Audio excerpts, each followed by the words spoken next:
Bonjour, je m'appelle Ghislaine Duboc et je suis psychothérapeute, sexologue clinicienne à Paris. Je viens vous parler des préliminaires et la question que posent souvent mes patients, c'est comment savoir si les préliminaires sont suffisants avant de passer à la seconde étape. Ces dernières années, j'assiste dans mon travail à la tyrannie des préliminaires et aussi à un effet un petit peu comique. C'est-à-dire qu'on se préoccupe beaucoup du temps qu'il faut pour les préliminaires. Est-ce qu'il faut un quart d'heure, 20 minutes, 1 heure, 2 heures? Ça, c'est le schéma que l'on me pose souvent comme question. Mais j'ai souvent d'autres échos qui sont « c'est trop long, je m'ennuie, c'est pas possible » ou « je suis irritée, je n'en peux plus ». Donc qu'est-ce qui se passe avec les préliminaires? Bien, nous sommes pratiquement conditionnés dans une croyance qui n'est pas réelle. Les préliminaires varient selon les moments, varient selon les personnes, et ils sont très différents. Par contre, il y a un préliminaire dont on parle très très peu dans notre société, et qui est pourtant essentiel à l'ouverture des corps. Ce préliminaire, c'est la rencontre verbale. La rencontre, c'est-à-dire la communication, cet intime que l'on partage, où l'on peut se mettre à nu dans le verbe près de l'autre. C'est ce qui ouvre à l'autre.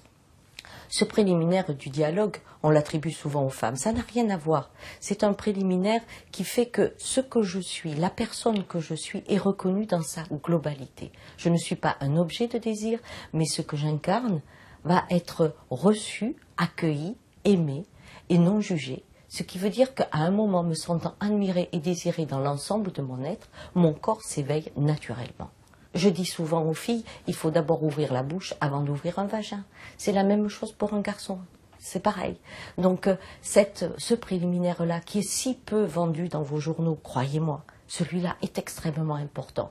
Car ce préliminaire a une vraie propriété. Si vous vous mettez à nu dans le verbe, alors votre rapport sexuel va dépasser un rapport à poil. C'est autre chose que vous allez vivre. Mais bon, tous les jours, on n'est peut-être pas prêt à vivre une relation complète. Voyez-vous, je crois que le vrai problème aujourd'hui, c'est qu'on prend le corps comme un objet qui aurait une capacité à réagir à certains gestes, à certains comportements. Or, on n'est pas une mécanique. J'entends souvent parler des hommes d'une femme, j'ai l'impression qu'ils parlent de leur voiture, et de la même manière d'une femme. Ce n'est pas simplement un état réactif. Un des organes les plus importants, c'est le cerveau, c'est évident. Donc le cerveau a besoin de sa place, il a besoin de parler, de communiquer. Et il faut savoir une chose, selon la discussion que vous avez, le thème que vous abordez, eh bien vous allez orienter votre rapport sexuel. Si vous êtes dans une séduction amusante ou coquine ou même un petit peu espiègle, vous allez avoir un rapport sexuel léger. Et ça sera sympathique. Si vous êtes dans un rapport de confidence ou d'intime, eh bien là, vous allez avoir un rapport sexuel profond. Donc l'orientation de votre dialogue va amener un rapport différent. C'est pour cette raison que ce préliminaire est très important. Et quand c'est qu'on sait qu'on est prêt à passer au corps, c'est parce qu'à mesure qu'on parle, on se rapproche. À mesure qu'on parle, on se touche. À mesure qu'on parle, on a envie de se fondre dans l'autre, parce que l'autre peut être un inconnu dans lequel on a confiance. Parfois, il n'y a pas besoin de discussion et le rapport sexuel est merveilleux.